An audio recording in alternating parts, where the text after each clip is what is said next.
C'est l'unique piste de ski indoor de France. Je veux bien sûr parler du Snow d'Amnéville qui est référencé, on l'a vu hier dans le Petit Futé Lorraine. Notre invité en avait fait l'éloge, c'est une vraie référence. Alors toutefois, Jean-Marc, on le sait, le Snow a traversé une crise financière. On rappelle que la Cour des comptes avait préconisé fin 2015, une fermeture du site. Finalement, un plan de redressement avait été trouvé, un accord avec un plan de redressement sur 3 ans. Vous avez donc travaillé dur pour remonter la barre, la redresser, et ce qui a été fait en partie, puisque les comptes ont été en partie redressés, mais il y a quand même toujours une dette de 4,2 millions d'euros, et il vous reste 1 an pour y arriver. Et on parle aujourd'hui de privatisation. Est-ce que c'est le cas ? Oui, alors en effet, un plan de redressement avait été décrété à la demande de la préfecture, puisque je rappelle que Snow est une régie municipale, est un service public. Et à la suite de ce plan, nous avons pu essayer de redresser une situation qui, malheureusement, avec l'avis rendu par la Cour des comptes en 2016, a replombé, je dirais en quelque sorte, la situation après le redressement annoncé de 2014 et 2015. On a fait les frais de cette annonce, puisque lorsque les entreprises sont informées d'une telle situation, elles hésitent à acheter de la billetterie, à commander, à réserver l'établissement. Donc on a fait les frais de cette situation, et heureusement nous avons tenu. Heureusement Snow est toujours debout. Et je dirais qu'il y a 2 façons d'appréhender la situation de Snow. La première, elle est sur le plan comptable, la façon dont l'a fait la Cour des comptes, légitimement, sur la place publique. Mais il y a aussi une façon sociétale de l'aborder. Et vous le disiez, cette unique piste de ski indoor de France, construite sur une friche industrielle qui avait pour vocation de rendre accessible un sport très cher qui est le ski au plus grand nombre, a toujours cette vocation à exister. Et je crois que ça a été bien compris par tous les acteurs qui se sont mis autour de la table dans le cadre de la constitution de cette société publique locale qui est né vendredi dernier, et qui, à l'inverse de ce que vous décriviez sur la région, où le repli identitaire fait que les gens se désunissent, aujourd'hui, c'est Amnéville qui s'est ouvert sur le monde, ouvert sous la pulsion de son maire, et aujourd'hui, le département, la région, les communautés de communes, les communes environnantes sont toutes et tous autour de la même table pour se réfléchir à la façon à la fois de développer le site touristique d'Amnéville, mais aussi... Donc une privatisation, mais avec toujours la volonté de garder une mission de service public. Je pense que la notion de service public est importante, à l'instar d'une piscine ou d'une patinoire, puisque... aujourd'hui, ce sont près de 10 000 élèves qui sont passés dans cet établissement en 12 ans.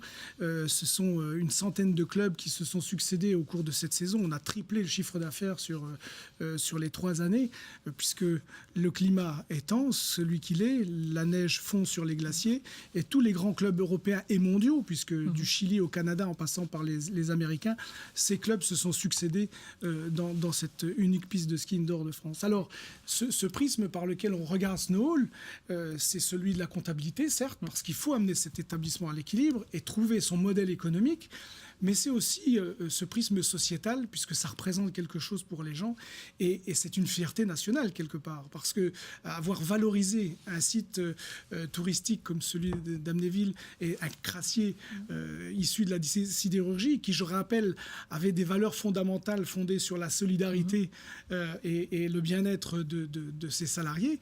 Aujourd'hui, on a créé de l'emploi. Aujourd'hui, on a créé un sport accessible au plus grand nombre. Chaque fois que je vais, je trouve qu'il y a du monde.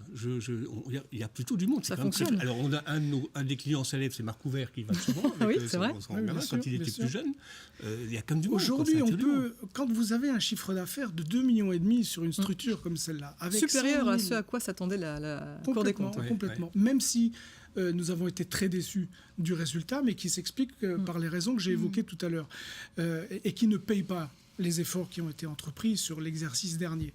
Mais sur un plan global, avec 2,5 millions de chiffre d'affaires, avec 100 000 skieurs, avec près de 40 000 couverts servis, ça n'est pas anodin. Oui, c'est un site qui a toute sa place sur le territoire. Il y a une volonté quand même de l'améliorer, de lui donner un petit coup de frais, de neuf, de le rajeunir un peu. Complètement, parce qu'avec l'apport de compétences et de cette société publique locale sous la direction générale déléguée de la SODEVAM, quelque part, nous avons des compétences à notre service qui aujourd'hui aident a amené l'exploitation de la piste de ski vers une exploitation privée, une exploitation plus, je dirais, plus productiviste, quelque part, puisqu'on a besoin d'atteindre cet équilibre. Vous avez toujours il y a des équipes de ski qui venaient s'entraîner souvent en été ou à l'automne. C'est toujours le cas. C'est toujours le cas, parce que je disais qu'on a triplé le chiffre d'affaires au niveau des clubs.